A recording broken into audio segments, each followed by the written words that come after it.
Pierre Poilievre targets a new seat in Alberta. Mark Carney says no to the NDP. Trump takes credit for the Canadian election. And the Canadian movie industry gets hit with 100% tariffs. I'm Jim Csek with NowMedia. I am in Calgary right now. You can see the tower right in there behind me. I am on the road on my way to San Francisco. On the phone with me, Iain Burns, all the way from our nation's capital in Ottawa. And we do have the live shot playing for you in Kelowna. So we got 3 cities all going at once here. The best of Canada represented here. From the east to the west, eh? There you go. The 3 best cities in Canada. How's that? Kelowna, Calgary, and Ottawa. I think that's right, yeah. And I'm dressed for the road there. I got my hat on. I know people love this hat, so we're on the road. I'm about to head to the airport here right away. So, and then for the rest of the week, Josh Duncan, our news director, will be sitting in for me with Iain Burns. And for Tuesday, Wednesday, Thursday, before he heads off to Europe. And then we're going to have a special guest on Friday. Andrea Berg is going to sit in with Iain and I. And then I'll be back Monday with Iain on a regular basis. Starting off, though, Pierre Poilievre has targeted a seat in rural Alberta. And some people are calling me a hero, and then some people are calling me foul on this. But yeah, so one guy stepped down to give Pierre Poilievre the chance to run in a by-election in Battle River. Yeah, so the idea is that it's going to be temporary. And I presume he's then going to try and get a seat closer to Ottawa, because I think his life is in Ottawa. You know, he's got 2 young kids and his wife has been there. I think that's kind of, even though he's from Calgary, his city really is Ottawa. That's the place that he knows. But he's going to, you know, they have their own property anyway, that Stoneway, I think it's called, isn't it? Which is for the opposition. So he won't necessarily have to move out to Alberta. So it's not, you know, it's not that bad for him. As for like the comments that people have made that it's you know, that it's somehow untoward or it's anti-democratic or whatever, I've heard a few comments like that. I think almost without exception, those comments are coming from people that had nothing whatsoever to say about the Liberal Party expelling a man who had represented Nepean in Ottawa for, what was it, 15 years or something like that? Almost without any kind of, no real explanation, no attempt to justify it, really. Just said, oh, no, he's a bad egg, he's off. And then parachuting Mark Carney into that riding. I mean, if you're going to criticize Poilievre for doing this, then you're going to have to do the same thing for Mark Carney, aren't you? In which case, you know, the criticism is of the system as a whole rather than individuals.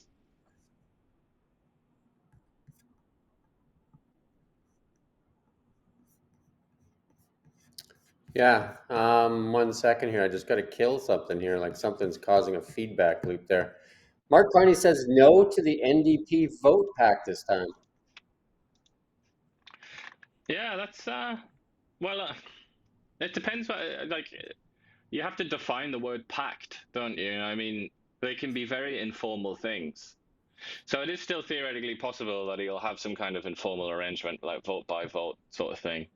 But all the talk in town now, including from his mouth, from the horse's mouth, is that there's going to be some sort of attempt made at like a grand national coalition where the Tories and Liberals and I guess the NDP, for whatever that's worth, will all work together.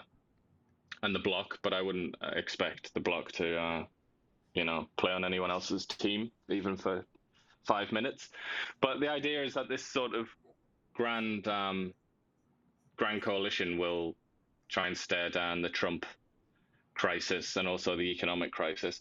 I mean, it kind of makes sense to an extent. I don't know. Again, I don't know if that would be formalized, but I mean, you know, you and I and Renee and many other people have said this, but we looked at both the platforms. We've listened to all the press conferences and all of the chatter, and there's a hell of a lot of common ground between the Tories and Liberals. I think more so than usual. So it's not like it would be that hard. It just in policy terms, you know, the Liberals kind of availed themselves of quite a lot of the Tories' best ideas, didn't they? They just decided to take them. So I think there's a lot of common ground. I wouldn't be too surprised if that did in fact happen. Well, if there was a time for Canada to come together, I guess that time would be now. now or never, right? Absolutely. And, Mark Carney, he says this a lot, and he's right, that he hasn't really been in politics. Like, he hasn't been a political activist or a political figure, really, until recently, though he has been associated with the Liberal Party for quite a while. But if you think about how he's previously worked, it's as a central banker in Britain and in Canada. That's a job where you must have everybody. Like, you've got to speak to everybody. You've got to be on like a very big team. So I feel like it's probably going to be more natural to him to do it like that anyway. And he kept on saying, he's the one that's amped this up as a gigantic crisis and existential and all the rest of it. If you look at, for example, during the Second World War in Britain, at least, but this is also true elsewhere. I think in Canada as well, actually. Though my knowledge of that's a bit history, a bit of that history is a bit vague. But they come together. Churchill and Clement Attlee, for example, two like ideological enemies in this British Parliament. They just worked together. They made a national government. That usually happens when you're in an actual, life or death conflict. So I don't know. A lot of it sort of points in that direction, doesn't it?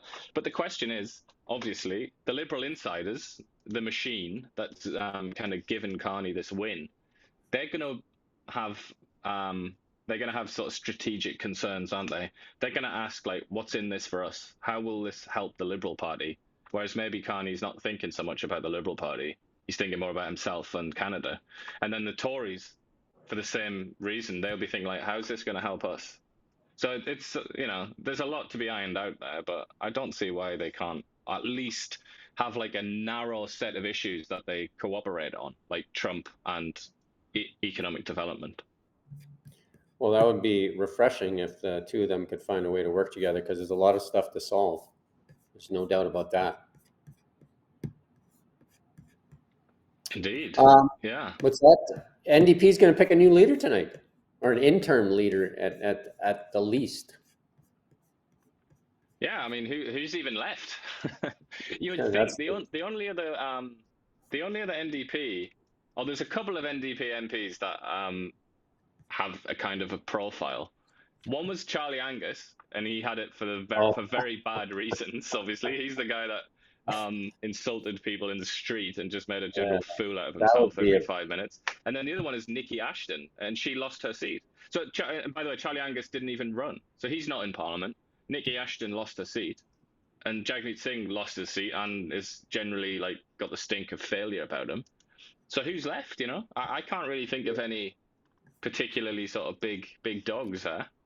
Yeah, and they thought they would have the hammer again, but it doesn't sound like it right now, because the Carney has said no. So whether that no holds or not will remain to be seen. But as of right now, the NDP basically kind of like self-imploded on itself there.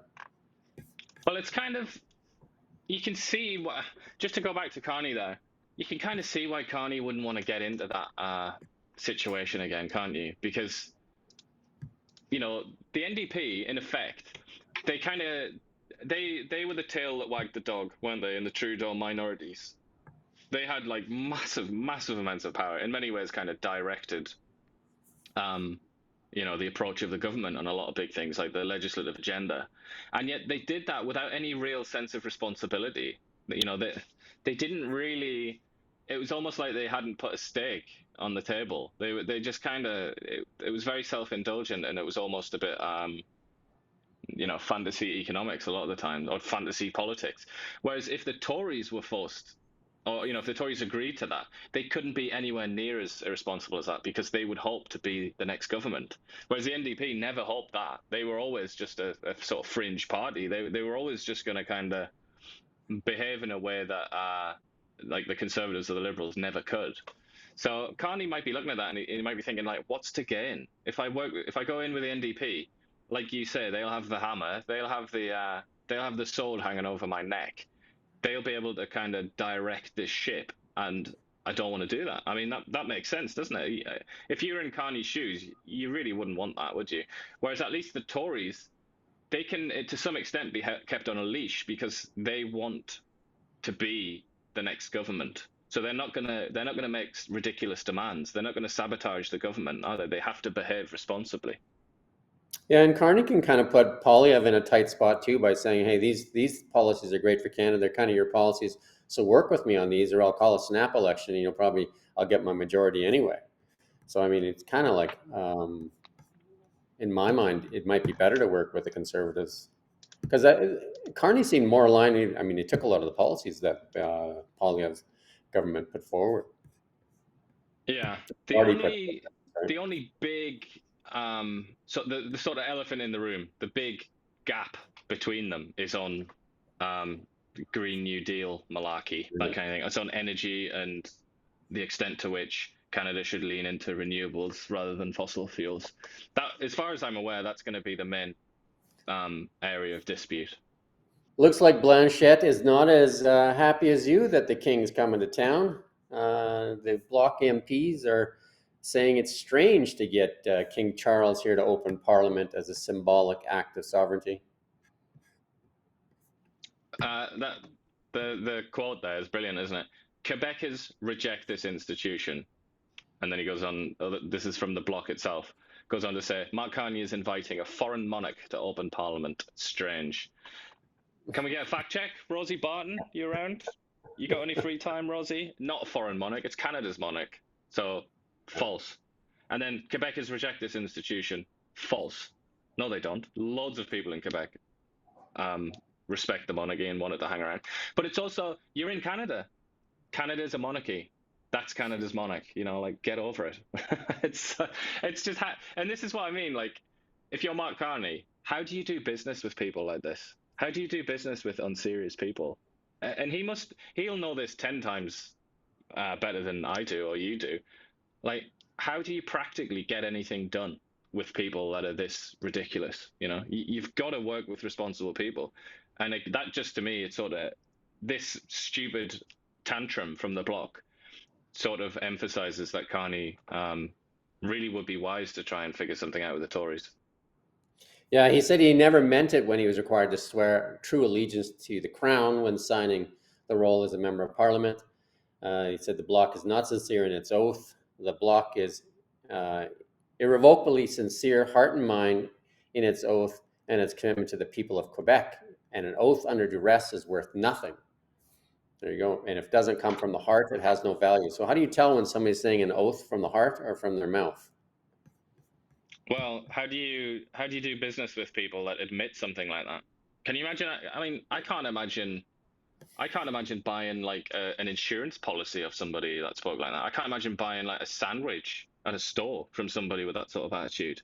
And yet, this is quite a large party in our House of Commons, in our Parliament. It's just how That's how it. do you do business with I, people that are this irresponsible and this committed to deconstruction rather than construction?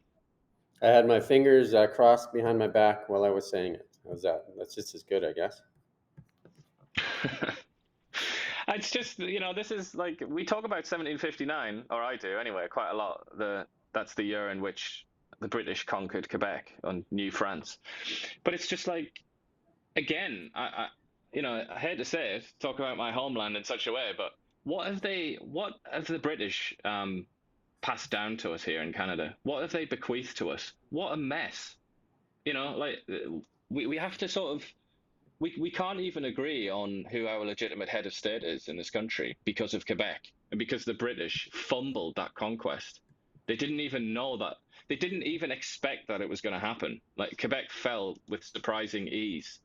And it was because of James Wolfe, who's just a mad general who wanted to be sort of famous and pull off a great conquest. And he actually did, to everyone's surprise.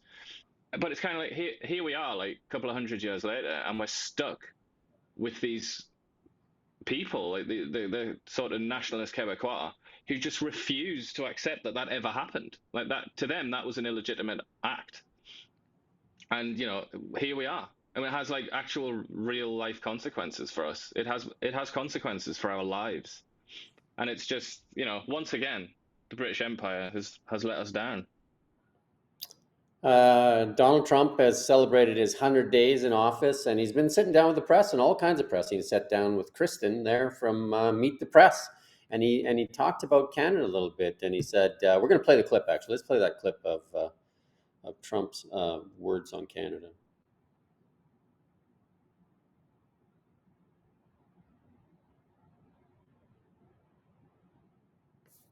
I think we're going to play that clip anyway. You said no, you don't rule out anything. Would you rule out military force to take Canada? Well, I think we're not going to ever get to that point. It could happen. Something could happen with Greenland. I'll be honest. We need that for national and international security. But not with I think Canada? It's highly unlikely.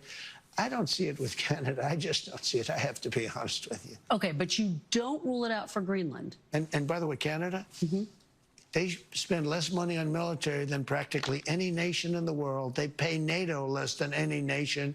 They think we're subsidized. They think we are going to protect them. And really, we are. But the truth is, they don't carry their full share, and it's unfair to the United States and our taxpayers. But you are not ruling out military force to take Greenland. I don't rule it out. I don't say I'm going to do it, but I don't rule out anything. No, not there. We need that. We need Greenland very badly. Greenland is a very small amount of people, which we'll take care of and we'll cherish them and all of that. But we need that for international security. The Trump organization. There you go. Well, he kind of, considering he's meant to be this great deal maker, and he's supposed to be, that's how he defines himself. That was a bit funny that he said, Canada thinks that we're going to protect them, and really we will. It's like, oh, okay then.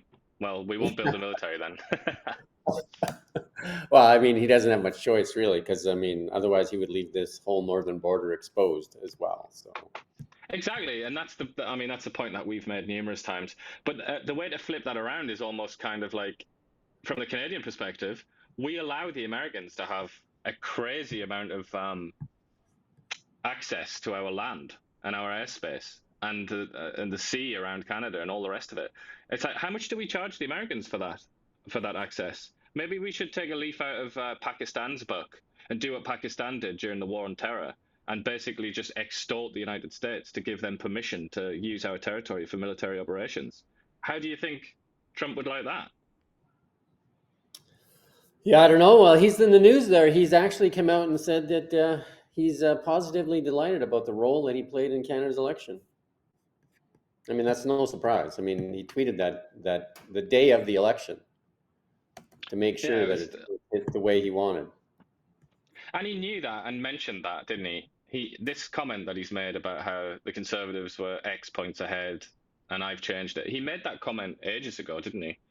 For the first time. So he knows about this, and he's known about it for a very long time. He's known that every time he opens his mouth in regard to Canada, that he boosts the Liberals, poll ratings. He knew that, and he kept doing it, which means that you can only conclude, according to basic reasoning, you can only conclude that he wanted the Liberal Party to win.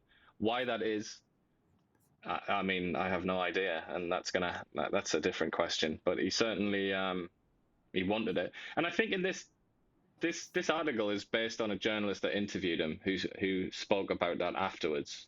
So it's not on the record stuff, really. It's a bit of a strange story. I'm sure it's legit. It's from the Atlantic, but if you actually read that, Trump comes across as just kind of like clinically narcissistic. It's kind of insane, like in almost like a true meaning of that word.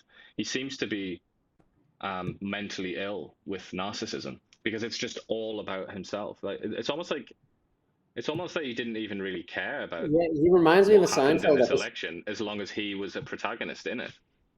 He reminds me of a Seinfeld episode when George talked about himself in the third person. And Trump talks about himself in the third person many times.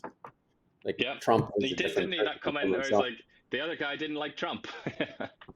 No, he does it a lot. He talks about Trump like in the third, like Trump is a thing in its own, and maybe in his mind it is. But CBC looks like they tried to do this expose, which to me, it doesn't look like it's much of an expose. They went and got some Freedom of Information documents on how much Danielle's trip cost to go to Mar-a-Lago. Melanie Jolie would have spent that just on the liquor tab, just on the flight there. and wouldn't even have got a meeting. She would have ended up chatting to like Amnesty International or something like that. Yeah, like how much did she spend on that one trip? It was like well over like $50,000 just on the liquor bill. Yeah, I think this whole story is predicated on exploiting the naivety of the general public in terms of the cost of diplomacy and the cost of government.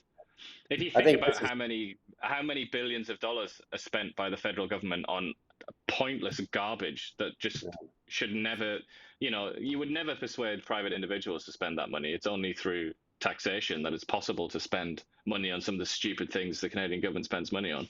So in that context, 10 grand for FaceTime with Trump, especially at that time, which it was in January, wasn't it? I mean, that's a bargain. That is an absolute bargain. That should be a star, but I think the point of this article is more of tar and feather as the Albertans are looking to do a vote for separation, and I think they're bringing up the tar and feathers and see what they can stick to her. Yeah, and if it was somebody that the CBC or any news outlet, if it was a figure that they respected and liked, such as, for example, Mark Carney, and they did this story, they would make sure that they called up a professor at some mediocre university in Canada who could then come and say, like, contextualize it and say, look, this is actually really cheap for what was got here, which is FaceTime with the president, which is who everybody wants to speak to now and then, and it would have been contextualized, it all would have made sense. But obviously, because it's Danielle Smith and it's somebody that the media dislikes, and particularly CBC, there is no such context in this story. Yeah, no, I think I jumped out there for a second, but I'm back. It's going to be a bit clunky, like I said, it's a bit clunky. But yeah, this looks like a hit job piece. And like, again, like you said, 10 grand to get FaceTime with a country that is actually trying to put Canada on its knees. I think that would have been the bargain of the century. Again, if you compare it to Melanie Jolie's junkets and Justin Trudeau's junkets, like what he spent, and what was that when he went to wasn't it the King's coronation, what he spent? Like, it was just some crazy numbers. It was the Queen's funeral. That was the one where he was like playing piano or something. Yeah, piano when he was just no. chugging it down there. Yeah, so like, and then here's the CBC going after the FOI. They should do some FOIs like on a whole bunch of things. Like, where's those green documents? When you get those going, that would be interesting to see. Yeah. Sorry, just to correct myself, I've gone back into that story, the CBC story now, and right at the bottom, they do indeed include a quote from a political science professor at Mount Royal University. However, this professor says, we're talking about a large sum of money, $10,000, and then goes on to say, for what might have been a very brief exchange and had very little impact. I mean, okay. I'm sure if you, Julia Wong, if you're listening, if you just canvass some other people, maybe some people with actual expertise and reputation and credibility, and ask them, is $10,000 a good price to pay for FaceTime with Donald Trump in January? I think you might find that those people would tell you that that's a hell of a bargain. There are people, bear in mind that this is effectively lobbying. This is lobbying. There are people in Washington, D.C. that spend $10,000 for the prospect of maybe sharing a room with somebody that's like 5 degrees of separation away from Donald Trump, so that they can ask that person to ask someone else, to ask someone else, to ask someone else, to ask Trump. Like, come on, $10,000 for FaceTime with the US president. That's, I mean, come on. We sent a delegation down there that included Melanie Jolie, the finance minister, and a couple other people, and they ended up in a media room. I can't remember the media outlet's name. That's what they got, and let's see if we get the price tag for that one. Indeed, and I mean, come on, like.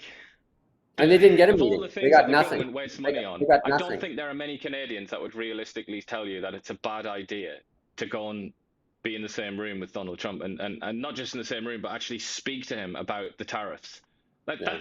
that's a win. I refuse to believe that Canadians are stupid enough to think that that's a waste of money. CBC continues to embarrass itself by looking very partisan with a story such as this.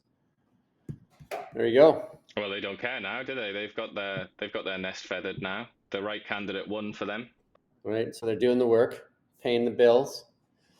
This is the Holly Dome Blacklock story, and here's the Canadian Heritage Foundation, the same the same ones that fund some of these local outlets, or not local outlets, some of these mainstream media outlets, paid a UK consultant $128,000 for 6 months' work tracking pro-Israel social media posts. Why didn't CBC do this story? That's a lot more money, and somebody's just tracking social media posts. But it was Holly Dome Blacklocks that did it, and she gets no money from the government.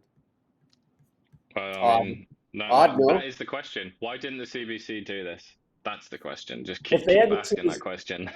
If they had to choose between these two stories, why are they doing the $10,000 story on Daniel Smith and not this story that is relevant, like on so many levels? Here, this pro-Israel group is getting tracked and paid for, and especially the money's being spent on a UK consultant for 6 months' work tracking social media posts.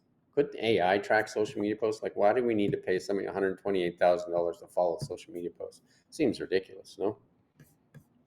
It's just money for nothing, frankly, and once again shows that if you want to make a lot of money and you don't have much talent and you're not, you're pretty lazy, become a consultant, get into that business, because that's clearly where all the money is. Well, if Julia's watching, like, Julie, maybe take a look at what Holly Dome has uncovered versus what you've uncovered. Spend your energy where it's needed. And it's both the same. The stories are exactly the same. They're freedom of information requests. Precisely the same amount of sort of effort and expertise required, if you want to put it that way. But they chose to do. I mean, what I find interesting, obviously they wanted this to be a big scandal. They wanted this to be a massive hit job on Danielle Smith. What they got in the end was an extraordinarily modest amount of money spent for a marvelously sort of unparalleled success in terms of getting access to Trump at a time when Trudeau couldn't even get access to Trump, by the way. I mean, come on. And then whenever they had any sort of interaction, Trump just insulted Trudeau.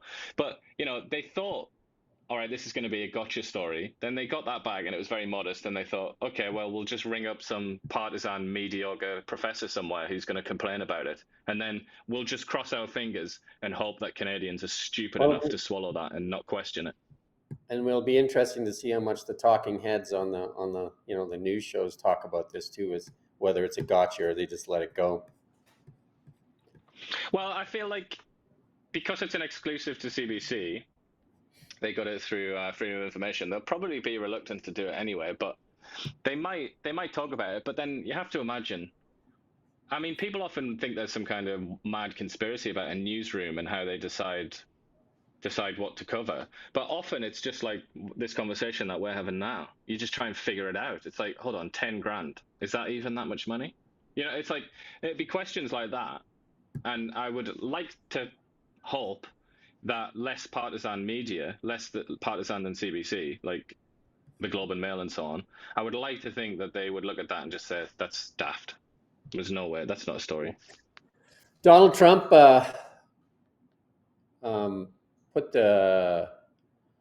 stuck a knife in the Canadian movie industry this morning here with 100% tariffs on movies made outside of the United States of America. And he says he's doing it to save Hollywood.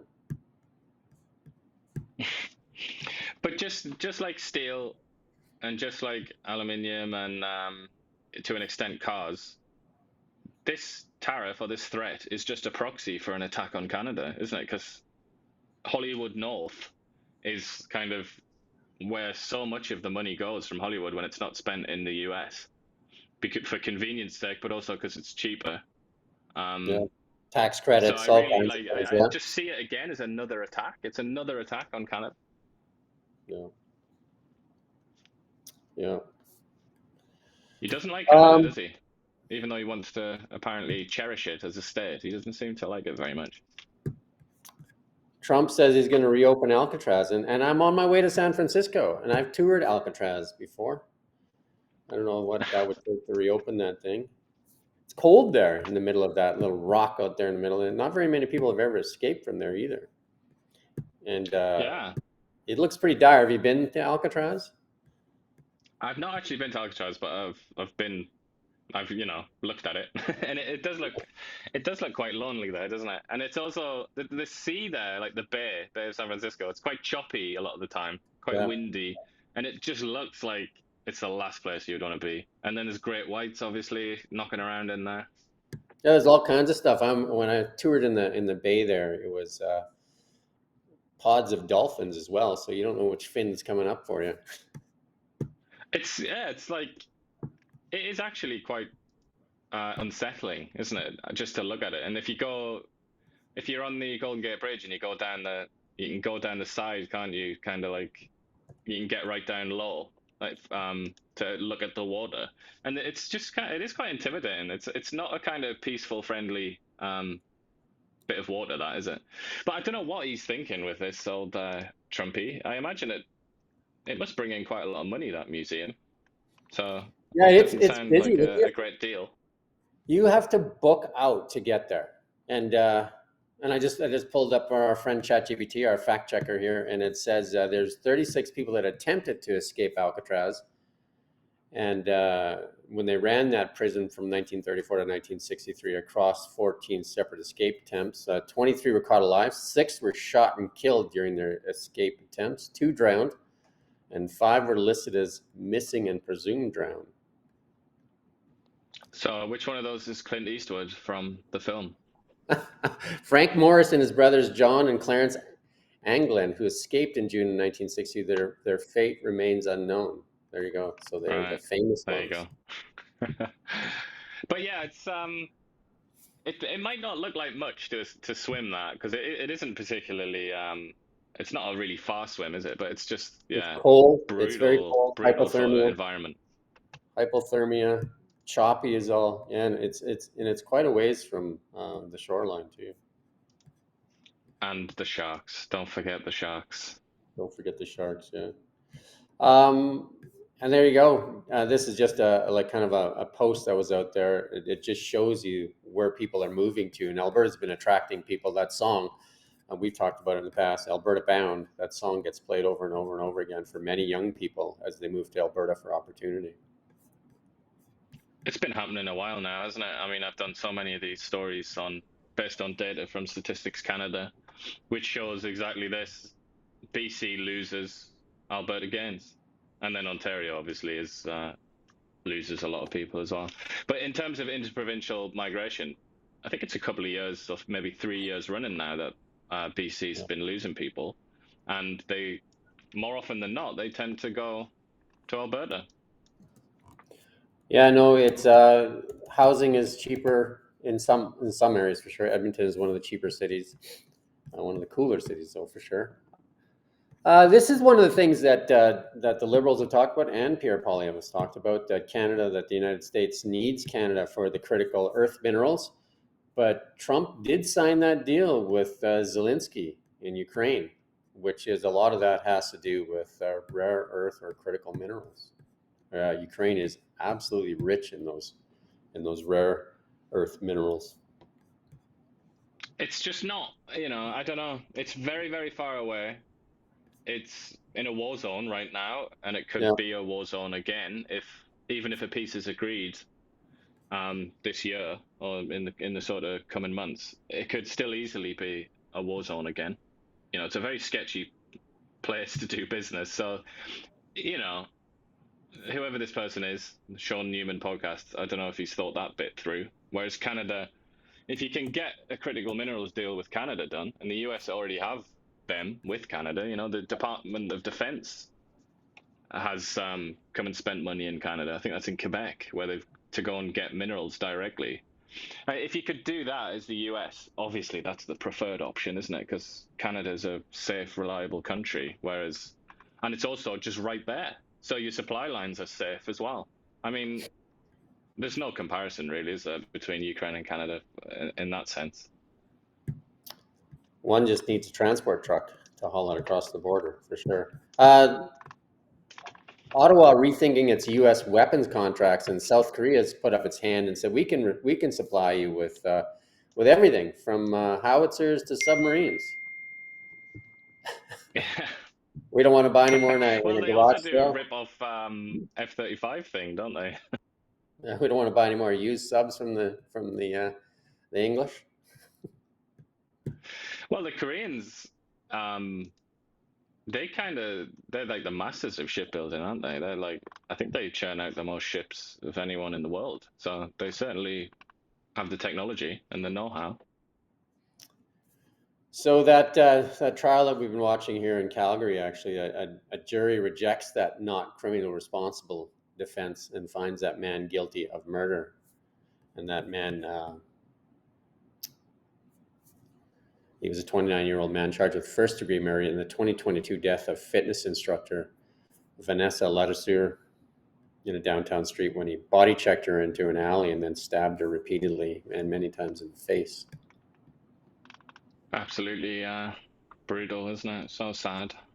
And he said that he was schizophrenic and hallucinating, and he said he saw creatures like lions and tigers and bears with mangled faces, and that sad tragedy for that family.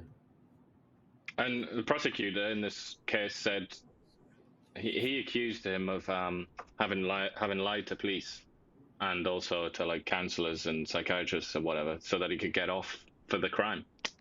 Yeah. And this is hardly new, is it? People have been doing this for centuries, but I think in this current sort of like the legal system that we have now, the way that things are arranged, if you can persuade people that you're not mentally fit to be tried or whatever, then your treatment will be a lot better. So there is an incentive structure in place, isn't there, for people to try and get sure off is. To escape responsibility. Regard. To escape the responsibility, for sure. That's Gavin something to think Dew. about, really, isn't it? Gavin Dew, Kelowna MLA, asked the question of Adrian Dix and then of a deal being done with the BC NDP and the Liberal government. We're going to play this clip for you. But I do simply wish to get it on the record that what I have just heard is that the Premier and this government, in collaboration with the Carney Liberal government, are actively supportive of dredging Burrard Inlet to allow fully laden Aframax tankers to transit. Is that correct? Yes or no? Minister. Yes. But I do simply... Breathless. There you go. From Adrian Dix, wasn't it? A breathless response. Yeah, just he got the same answer that Mark Carney had when asked about the NDP. No. He got a yes. It's There so you go. funny because when I heard Gavin Dew say that the first time, when I heard him frame that question, yes or no, the first thing I said in my inner monologue was, "There's no chance that he's going to say yes or no. They never do." And then Dixie came out there with a surprise.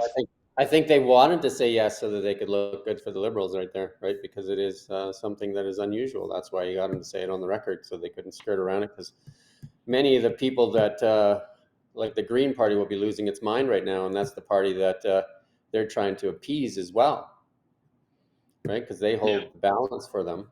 And the Green Party, like they just cut the Clean BC incentives. They cut a whole bunch of things, the PST free on EVs, and now here they are dredging the Burrard Inlet for tankers.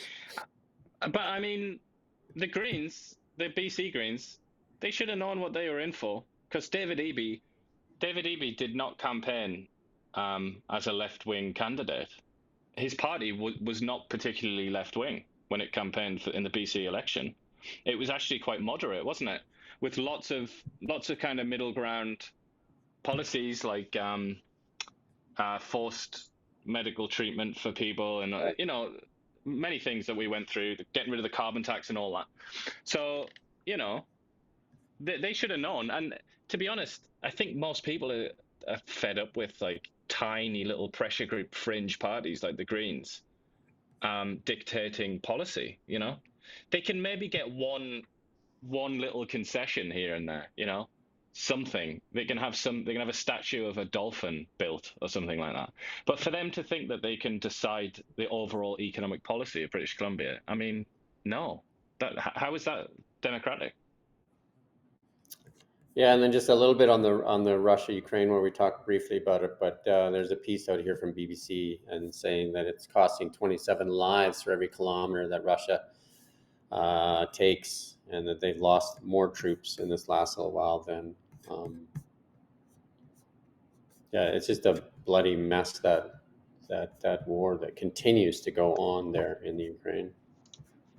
But this is quite interesting because the BBC, the way that they do this, they're quite strict about it. They've actually added up every single one of these deaths, and they do it through like social media and interviews and stuff like that. They're working really hard because obviously Russia lies about its death figures, as does Ukraine most likely. So yeah, they've actually done a lot of work here, and they found out that in 2024 they confirmed at least 45,000 dead. I mean, that's how many Canadians died in the Second World War, just to put that into context. And you know, I don't want to make light of that because it's an absolute. This is like a human tragedy.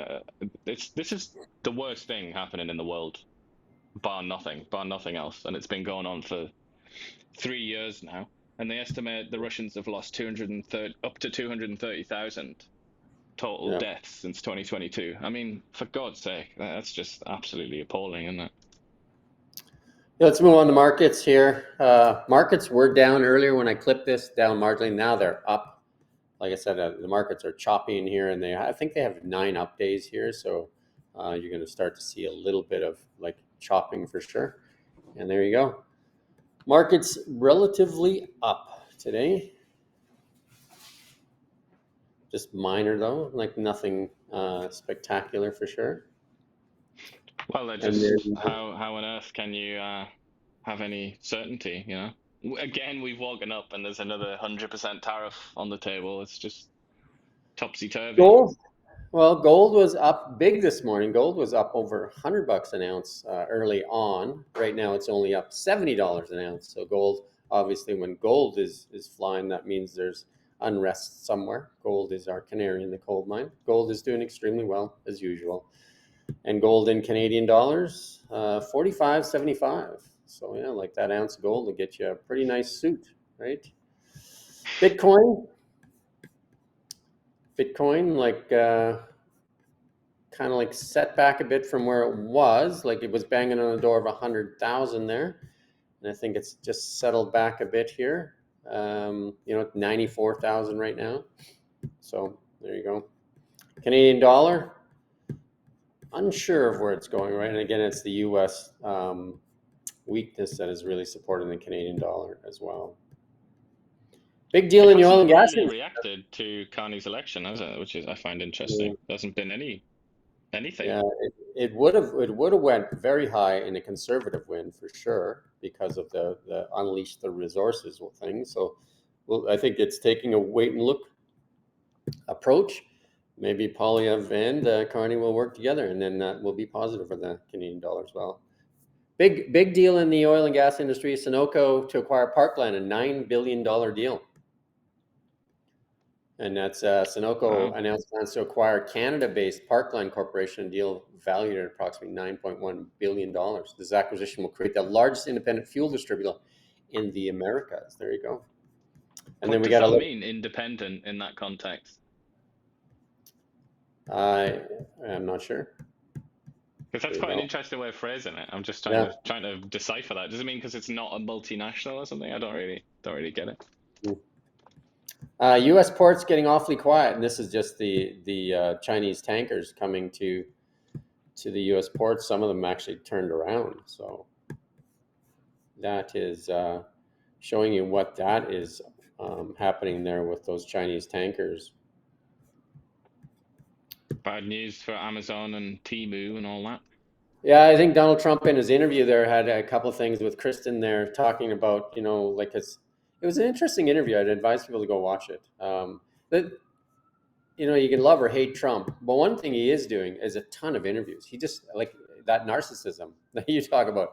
I mean, he does interviews just like with whoever and whenever and ad hoc. I mean, he's probably done more interviews in a week than Joe Biden and Kamala Harris did in their whole term. Can you remember Joe Biden sitting down with anybody at length like that? Well, after he screwed up the debate, he did sit down, didn't he, to do a kind of mea culpa, where he was like, "I know it wasn't perfect, but I'm all there in the head." But I'm just saying, like, you know, like he didn't do ad hoc press conferences. He wouldn't take No. questions. And Kamala Harris was like, you didn't even know she was there for the most part, not till the end, right? Like she wasn't, like, she was basically in the back room somewhere hiding. Yeah. Though I would say what's interesting so far in this presidency is that he doesn't do a lot in the press room, does he? No, he I hasn't. remember Yeah. in the first term, he was always at the podium, wasn't Yeah. he? He's I don't know if leaving that was just Caroline because of Levitt in COVID or there. whatever, but Yeah, he's leaving Caroline Levitt in there and a couple other people that show up there all the time. We got a little clip here from RFK talking about why houses are so expensive. And the same thing holds true here in Canada. But let's play this clip from RFK. 2 years ago, the average cost of a house in this country was $215,000. Today, it's $400,000. And the interest rates you're going to pay on that house have gone from 1% to 7%. So you're paying 10 times as much for that house you were 2 years ago. Mm-hmm. I have 7 kids. They're all between 20 and 35 years old. They should be moving into their own homes. Mm-hmm. But I don't know any of them or any of their friends who are actually buying a home now. And one of the reasons for why did the price of housing go up? Well, one, because of the inflation, because we spent $8 trillion on wars and $16 trillion on COVID, which we didn't have. So they print money, which caused the price of everything to go up. More importantly, there's 3 giant corporations, BlackRock, State Street, and Vanguard, which own collectively, they own each other. So it's really one giant corporation. But they also own 89% of the S&P 500. They own everything. They've now decided to buy every single family home in America. So if they stay on the current trajectory, they will own 60% of the homes in this country, single family homes, by 2030. They literally are trying to buy everything. And the head of it, Larry Fink, the CEO of BlackRock, is on the board of the World Economic Forum, and what they've said, we want this great reset, which is you will own nothing and you will be happy. Well, they're on their way to making sure that we don't own anything. So you all probably have heard of people who are about to buy a home, and somebody comes in at the last minute with a cash or offer and snatches off the.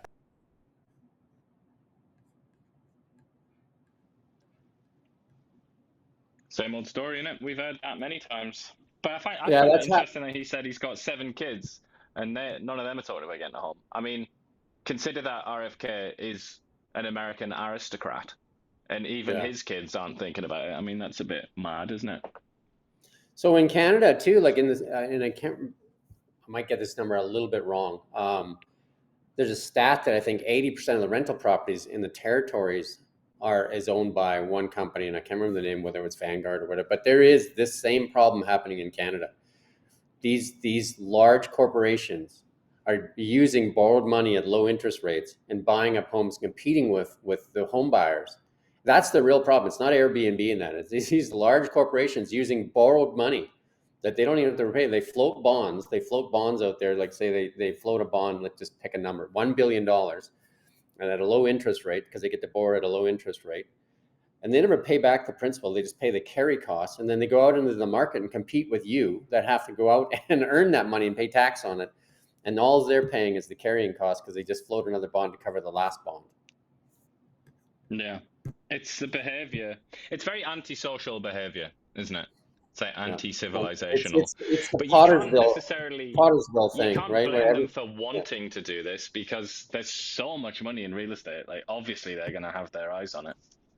Yeah. Well, we've seen it with Mark Carney and Brookfield, when some of the documents that we've seen, some of the memos that he sent out to the shareholders, how we have the Canadian renters in the sweet spot. Yeah.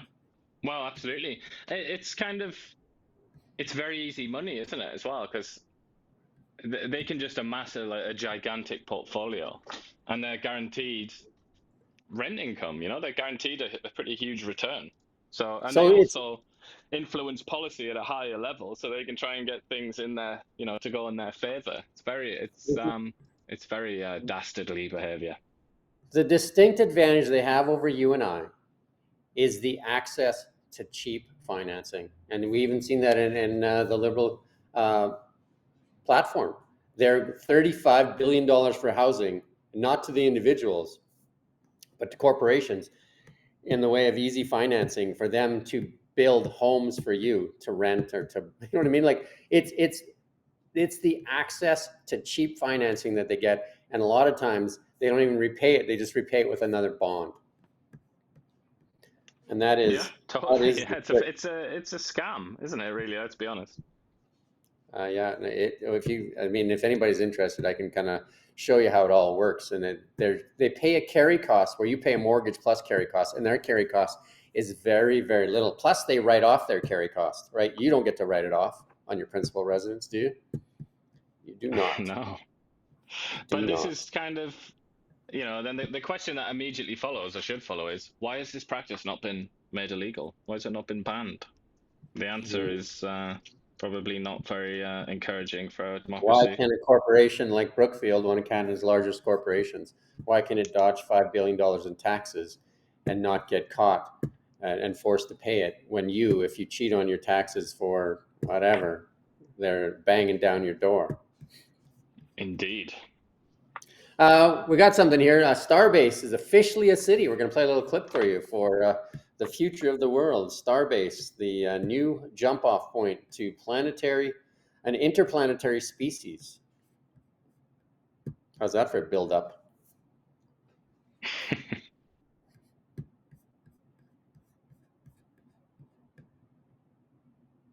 And right on, Ian, that was the major difference between the Conservative and Liberal home building plan.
ET, phone home.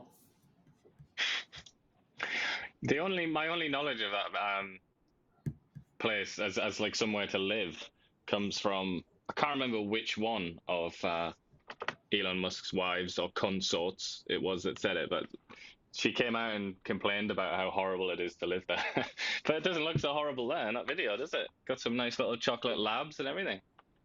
There's a lot of people that say a lot of great things about it. So there you go. Who knows? Right? ET phone home, though. Well, all of his all of his consorts, his harem, they almost all seem to complain pretty much. So I don't know what that is. I don't know what that's about. Maybe it's Not enough cash something money, to do with ongoing legal cases. looking in the wallet and seeing that there's more in there. Didn't get enough. I don't know. Maybe. And then this is another thing on AI. I took my dad to the doctor and I sliced his finger with a knife, and the doctor was using ChatGPT. I know a few doctors that are using it now. I mean, great. I mean, it's a tool. I can remember when I broke my arm. I broke both bones in this forearm and my left forearm, and I went to the hospital there in High Level, Alberta, at a sawmill. And I was waiting for the doctor in the other room in pain, and I went in the back room there, and he had a big book open, this huge book, and he was looking through the book. So what's the difference between looking on ChatGPT or looking through a book? Exactly. I think this misconception about doctors, it kind of comes from a lot of people that they don't understand what a doctor is. They don't understand what a doctor's education consists of, and how much knowledge they have in their heads. They seem to think that doctors are like omniscient. They're almost like demigods. Like some people have that approach. In reality, doctors are just very, very flawed human beings. You know, they're not superhuman. They're just ordinary people, and Yeah. they do have experience and expertise and all the rest of it, but they don't have every single ailment in their head. They don't know.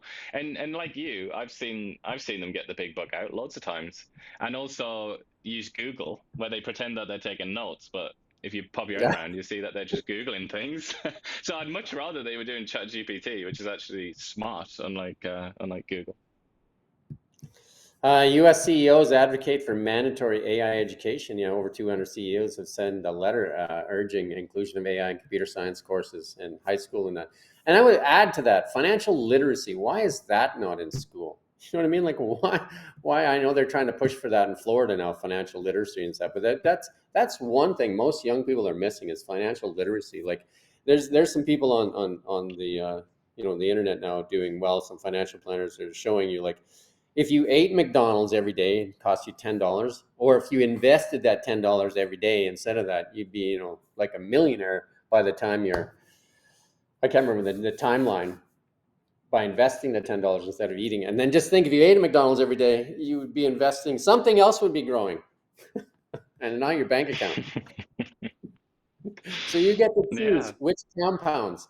You can compound your size, your stomach, or you can compound your bank account. So choose wisely. Choose wisely. indeed.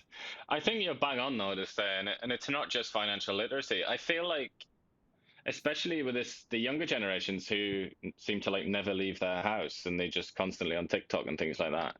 I think it would be quite shrewd to teach them other things, like other basic things, just like how to just do stuff in life. I mean, school I feel could be a lot more practical because the Common parents sense. of these The kids aren't course in always going common to do that. sense. The course in common sense. Yeah, I mean, certainly a course in how to think. That would be nice, wouldn't it? To teach somebody how to assess the veracity of a claim and all the rest of it, like how to actually like read an argument, how to deal with an argument. Like I think that would be good. But I mean, maybe I'm asking for too much there. And it's funny, like the influence, and I'm gonna probably get myself in trouble here, but I remember one of my kids is very hands-on and very much like like helps and builds and different things, and it's very actually two of them are, and then one is the youngest one is used to more people doing things for him because when he got his first car, I got him his license plates. I said you got to put these license plates on your car, and he didn't ask me. He took it to his mother. He said, "Do I take it to the dealer to do that?" Just give him a screwdriver. No, he thought the dealer had to do that. Like they had to put just like okay, there's some things you can do yourself there. Anyway, and then talking about cars, back in the day, if you wanted some horsepower boost, you had to go and get yourself a bunch of nitrous oxide, or you had to go get like a supercharger or a turbo or different things. Put on some hooker headers. I'm going to date myself here. Put on some hooker headers or like a tunnel ram, or 2 4 barrels or something like that. Now, all you got to do is click the button on your Tesla, and you can add 100 horsepower. What is that? I mean, what the hell? Explain. Yeah, so you can actually pick the option. So it's just you unlock the horsepower. So it adds 100 horsepower by just adding acceleration boost. But you pay for the software upgrade, and you just click it and say, "I'll buy that for $2,000." You can add 100 horsepower and to your vehicle with the click of a button. So I assume that's just the software has figured out a way to kind of like charge the power the battery or something like that to make it Well, they just unleash accelerate. more power. They just unleash more power. It's like it's turned off actually, and they just turn it on. But like I Ah, said, okay. back in the day when I was younger, like you had to go out and buy like headers and a 4 barrel and then spend like the next 3 days in a garage tinkering around and you're lucky to get 100 horsepower. You know what I mean? And And it might explode. and, and you might be tweaking it forever. I'm sure some of these older people here that are watching this will understand getting 100 horsepower out of a 1968 Camaro was no easy feat. It wasn't like open the app and click the button and there you go. There's 100 horsepower for $2,000 because you would spend the $2,000 regardless. Like if you were doing it with headers and a manifold and a 4-barrel or whatever it is that you're adding, a turbo, you would spend more than $2,000. And just like that, add Is 100 it not a horsepower. bit cheeky though that it's like it's already built into the product that you've purchased, but you have to kind of like unlock it with extra money? Yeah, I don't know. Cheeky, I guess. It's cheaper though too, instead of giving it away. So it is an option, I guess. And then here's something where common sense comes into this. This shows you how maybe some people have common sense, some people don't. I thought this was kind of cute demonstration of how some people have more common sense than others. And this happens to be a dog. Let's play this clip here.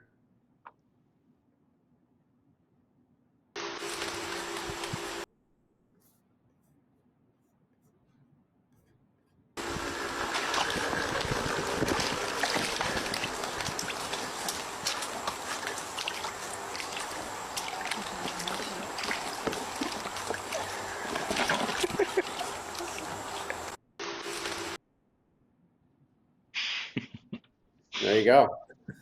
For once, that long body is coming in handy, Yeah, isn't it? Giving it extra he balance. held on there, like one of his claws didn't go through it. And then, and then this is a meme for what happened with the movie industry. For those that might get offended, but this meme will never go away. I don't think. The elbows up. It was actually way worse than this, and I just took kind of like I tried to slim it down here, right? So, so this is elbows up, and there was somebody put up their elbows up, and then something up, and it wasn't very, very, very nice. So, and then the next one here, you can relate to this one, where somebody that's concerned that somebody being patriotic to the flag is, they say they brainwashed you. Mm. Well, that's the thing, isn't it? This kind of hyperliberalism, or whatever you want to call it.